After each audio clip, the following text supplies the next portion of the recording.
जी अस्सलाम वालेकुम नाजरीन, सिनेमैटिक प्रो से शहजाद लोधी हाज़िर है आज एक नए रिव्यू के साथ। आज हम एक ओनर्स व्यू करेंगे टोयोटा टेंड्रा प्लैटिनम 2010 मॉडल। इसके ओनर हमारे साथ हैं अरमगान ख़ान, तो उनसे हम पूछते हैं। जी अरमगान साहब, क्या हाल है आपका? ठीक है, अल्लाह का शुक्र। तो सबसे पहले तो हमें ये बताएं कि आपने ये गाड़ी ख़रीदने का फ़ैसला क्यों किया, क्या वजह थी? जी फर्स्ट ऑफ ऑल ख्याल ऐसे आया कि हम लोग ढूंढ रहे थे पाकिस्तानी मार्केट में गाड़ियाँ। बजट था हमारा अराउंड 70-80 हमारा बजट था। तो हम गाड़ियाँ तलाश कर रहे थे पाकिस्तान में। तो हम लोग गए टोयोटा डीलरशिप पे गए थे, कराची में डीलरशिप है, एक नाम तो नहीं लूँगा मैं, लेकिन हम गए। तो हमने वहाँ पे सोचा फॉर्च्यूनर या रेवो बुक कराने का। रेवो की इनवॉइस थी तो उन दिनों 7340 ऐसे कोई रेट चल रहा था, और रेडी डिलीवरी थी, हमें जून में डिलीवरी मिलनी थी। खैर हमने पता कराया तो उनके मुताबिक गाड़ी का स्टॉक ख़त्म था पीछे प्लांट पे, और वो गाड़ियाँ नहीं आगे आ रही थी। वो नया शेप का इंतज़ार था, जो नया फेसलिफ्ट आया अभी रॉको के नाम से। तो इसलिए हमने वो आइडिया ड्रॉप किया, हम फिर फॉर्च्यूनर पे गए। फॉर्च्यूनर ज़रा उससे महंगा था, 20 लाख महंगा था। तो जब उसकी हमने बात की, क्या कहते हैं, बुक कराने की, तो वो भी आउट ऑफ स्टॉक थी और बुकिंग क्लोज़ की हुई थी उन्होंने। वो भी इसीलिए क्योंकि उनका नया फेसलिफ्ट आ रहा था। फिर हम लोग रैंडम मार्केट में गए, इधर खालिद बिन वलीद रोड। तो रैंडम मार्केट पे हम गए, वहाँ पे हमने गाड़ियाँ देख रहे थे। तो ये सबसे पहले शोरूम पे ये गाड़ी खड़ी थी जो अभी जिसमें हम बैठे हुए हैं। तो जो कि जिसे कहते हैं ना आई कैचर होती है, या जिसे कहते हैं कि मतलब गाड़ी आपके दिल को लगती है पहली दफ़ा। वो जो कहते हैं पहली नज़र में प्यार हो जाता है जिस चीज़ से, वो हुआ था इससे। तो बस फिर हम लोग रैंडम मार्केट घूमते रहे। हम फिर भी रेवो ढूंढ रहे थे, लेकिन रेवो अराउंड 80 पड़ रहा था ओन पढ़ने के बाद, जो कि आपको पता है पाकिस्तान में ओन की बड़ी गंदी एक वो है। तो इसलिए फिर हमने रेवो ड्रॉप किया। हमने फिर गाड़ियाँ टंडरा तलाश करनी शुरू की। टंडरा भी माशाल्लाह बहुत है पाकिस्तान में, ऐसी कोई बात नहीं कि नहीं है। तो हमने टंडरा तलाश करनी शुरू की। उनमें से ये टंडरा जो थी सबसे साफ़ थी। तो ये टंडरा सबसे साफ़ हमें लगी, और हमने सोचा इसी को करने का। फिर हमने ये ख़रीदी, परचेज़ किया। अच्छा, तो आप हमें ये बताएं कि आपने ये गाड़ी कब ली, और आपने बताया कि आपने रिवो भी देखने गए। तो रिवो के ऊपर आपने टंडरा को प्रेफरेंस दी, इसकी ख़ास वजह? एक तो वजह आपने बता दी कि शायद रेडली अवेलेबल नहीं थी, लेकिन और इसके अलावा फंक्शन वाइज आप हमें कुछ बताइए। सबसे बड़ा रीज़न तो था पाकिस्तानी बिल्ट और इम्पोर्टेड का।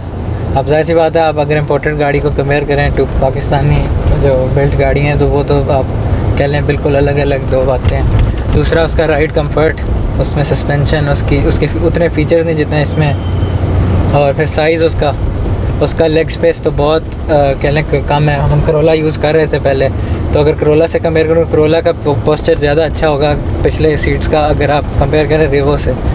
तो इसलिए हम लोग ज़रा उसके ख़िलाफ़ हुए थे। लेकिन उतनी बुरी भी गाड़ी नहीं, लेकिन ये मेन रीज़न था कि हमारा एक तो लेग स्पेस हो गया, राइड कंफर्ट हो गई, और उसके अलावा पाकिस्तानी बिल्ड क्वालिटी। जी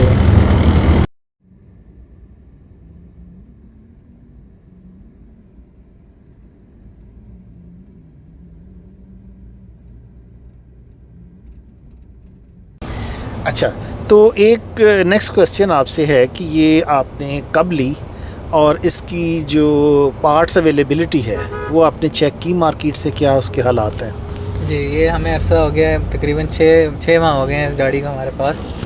अल्हम्दुलिल्लाह पार्ट्स की ऐसे कोई ज़रूरत पड़ी नहीं है, लेकिन इसके चीज़ें जैसे ब्रेक पैड हो गए, चीज़ें हो गई इसकी, तो वो हमने पता कराई थी। तो वो रेडीली अवेलेबल हैं इधर प्लाज़ा में, सदर या शेर शाह में अवेलेबल हैं, बहुत रेडीली अवेलेबल हैं। वैसे भी क्योंकि शेयर करता है इंजन सेम LX 570 वाला, या जो दुबई में आती है लैंड क्रूज़र 5.7, तो उतने पार्ट्स का इशू नहीं है इसका अगर कंपेयर करें आप। बाकी इंपोर्टेड फोर्ड हो गया, उसका इधर पार्ट्स ज़रा मुश्किल हैं, तो पार्ट्स का ये हो गया।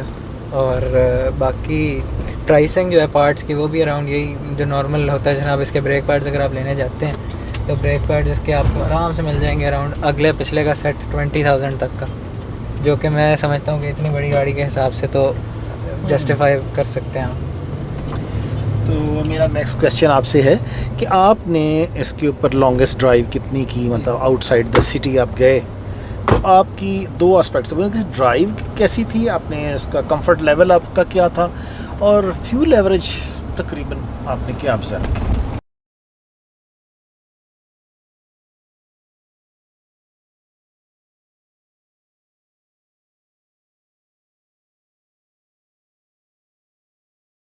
हम लोग इस पे लॉन्गेस्ट जो गए हैं, इस्लामाबाद तक गई है गाड़ी।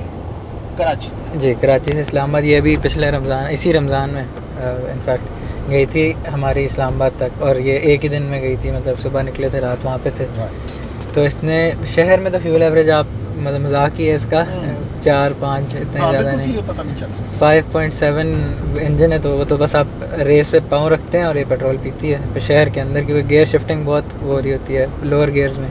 हाँ, लॉन्ग पे अगर आप देखते हैं तो लॉन्ग पे इसने हमें, अगर आप एवरेज हमने कैलकुलेट जो की हमारी कैलकुलेशंस के मुताबिक, इसने हमें अराउंड 8, 7, 7.5, 8, 6, 6.5 इस तरह, वही डिपेंड करता है हम स्पीड। जहाँ आप बीच में 180 पे भी चलाई गाड़ी, 120 पे क्रूज़ लगा के चलाई, तो डिपेंड करता है कि आप चला कैसे रहे थे। तो ये है कि वही अराउंड 7 आप लगा लें एवरेज इसकी, तो वो ज़्यादा बेहतर होगा। इसका मतलब आपने 180 पे भी इसको चेक किया? 180 लॉक करके चेक किया जस्ट कि कितना है इसका? जी, इसकी वो देख रहे थे, इसकी कैपेबिलिटी देख रहे थे। ये कि इसके अंदर सेफ्टी फीचर्स, अगर मैं एयर बैग की बात करूं, कितने एयर बैग्स हैं इसके अंदर, और इसमें सेफ्टी फीचर्स क्या क्या है? जी, इसमें ABS स्टैंडर्ड आता है फ्रॉम कंपनी टोयोटा से, ABS इसमें आता है। सेकेंडली इसमें 10 एयर बैग्स हैं गाड़ी में, अकॉर्डिंग टू माई इंफॉर्मेशन। मैं शायद गलत भी हो सकता हूँ, कंफर्म नहीं है, लेकिन 8 तो कंफर्म है, 10 शायद नहीं। और इसके अलावा इसमें क्या कहते हैं, सीट के side curtain air bag, pillars में सीट्स का अगली 2 सीट्स एयर बैग हैं, पीछे 2 पिलर्स, और आगे में खल नी इसका एयर, नी और फेस वाले दोनों तरफ। जी, तो मेरा नेक्स्ट क्वेश्चन आपसे ये है कि आपने इसके अंदर कौन से ऐसे फीचर्स देखे कि जिसने अपील किया कि आप ये गाड़ी ख़रीदें? और हाँ प्लीज़ जी, अगर आप कंपेयर करते हैं रीवो के साथ, अगर मैंने फीचर्स इसके देखे तो वो ये थे, मैं मतलब हमारी फैमिली ने अगर देखा जाए, मेरा क्योंकि खाली मेरा डिसीजन नहीं था, तो उसमें हमने इसमें एक तो सनरूफ सबसे बड़ा, रेवो में या फॉर्च्यूनर में सनरूफ नहीं आता, जो मून रूफ होती है। उसके अलावा इसके लेदर सीट्स के अलावा हीटेड और कूल्ड सीट्स हैं, मतलब उसमें नहीं आती हैं। तो ये हीटेड और कूल्ड सीट्स हो गई, इसके साइड में हीटेड है। इसका पिछला जो ये शीशा है, मैं अगर आपको आपका कैमरा मैन अगर दिखा सके तो ये रोल करता है नीचे, ये नीचे चला जाता है पूरा।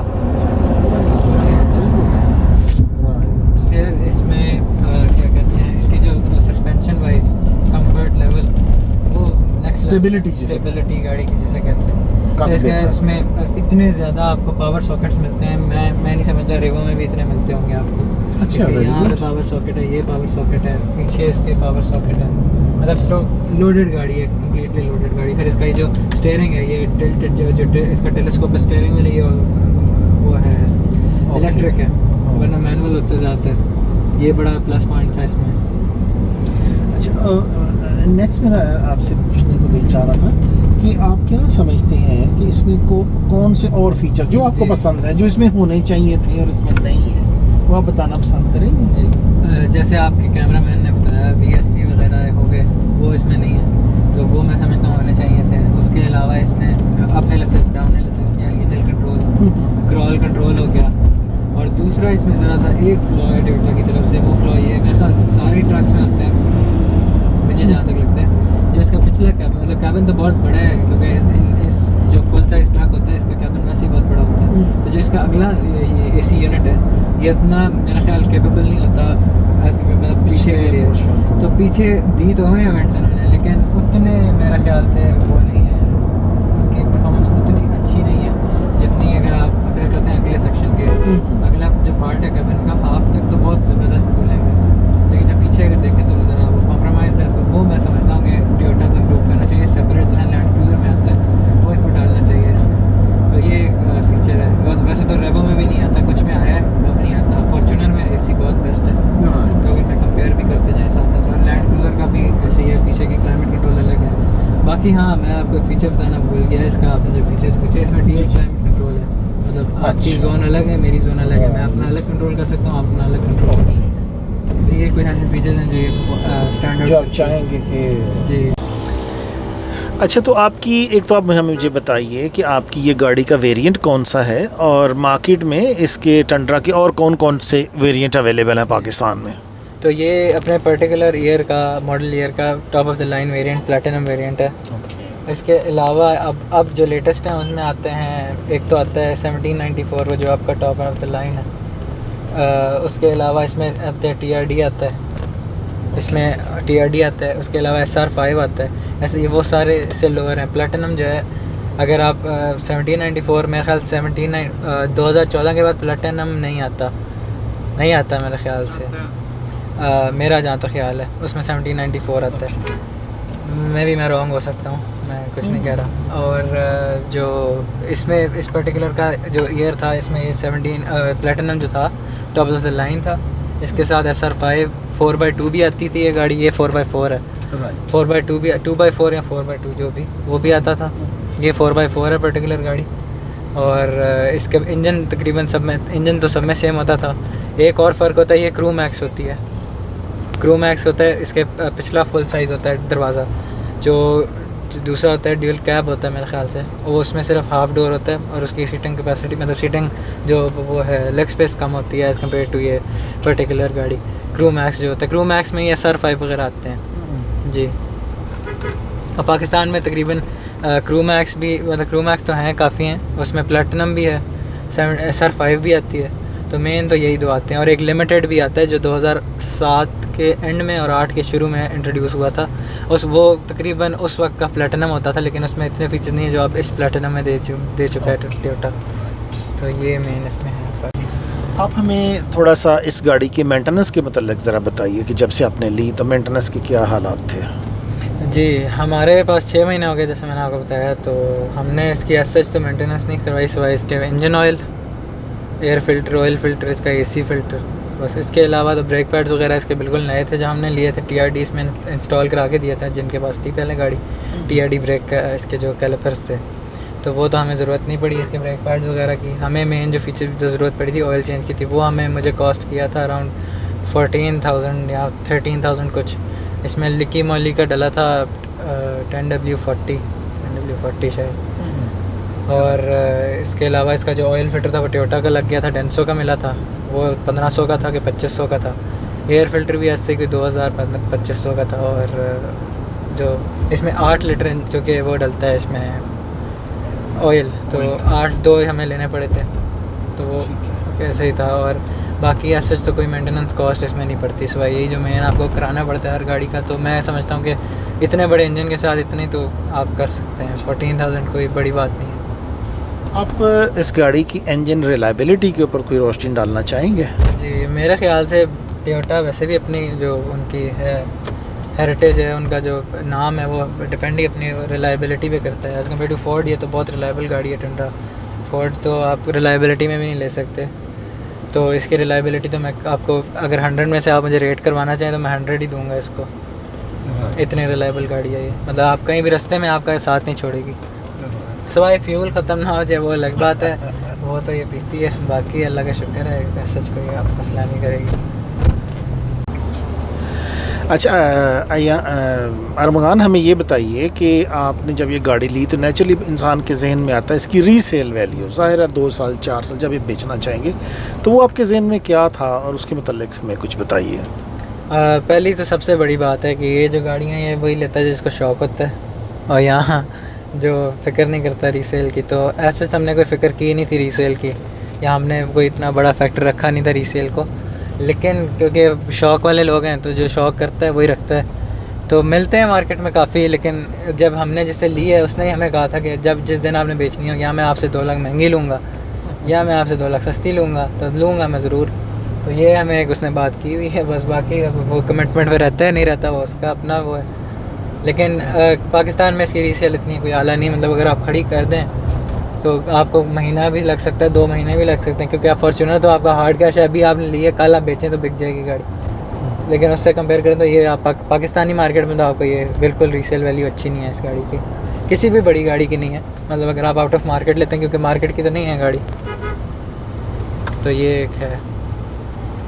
जी अरमगान, हमें आप ये बताएं कि आपका जो गाड़ी के मतलब ओवरऑल सेटिस्फेक्शन लेवल है वो क्या है? अगर मैं इसको रेट करवाना चाहूँ 1 to 10, 10 is a maximum satisfaction, तो आपका नंबर क्या होगा इस गाड़ी के मतलब? रेटेड 9, मैं 10 में से 9 दूंगा इसको। I am very satisfied. बस वो जो फ्यूल वाला एक पॉइंट है उसके अलावा और एज सच कोई। इसका मतलब आपने एक पॉइंट जो इसका लिया है वो फ्यूल की वजह से, अदरवाइज़ तो इसका मतलब आप काफ़ी सेटिस्फाइड हैं।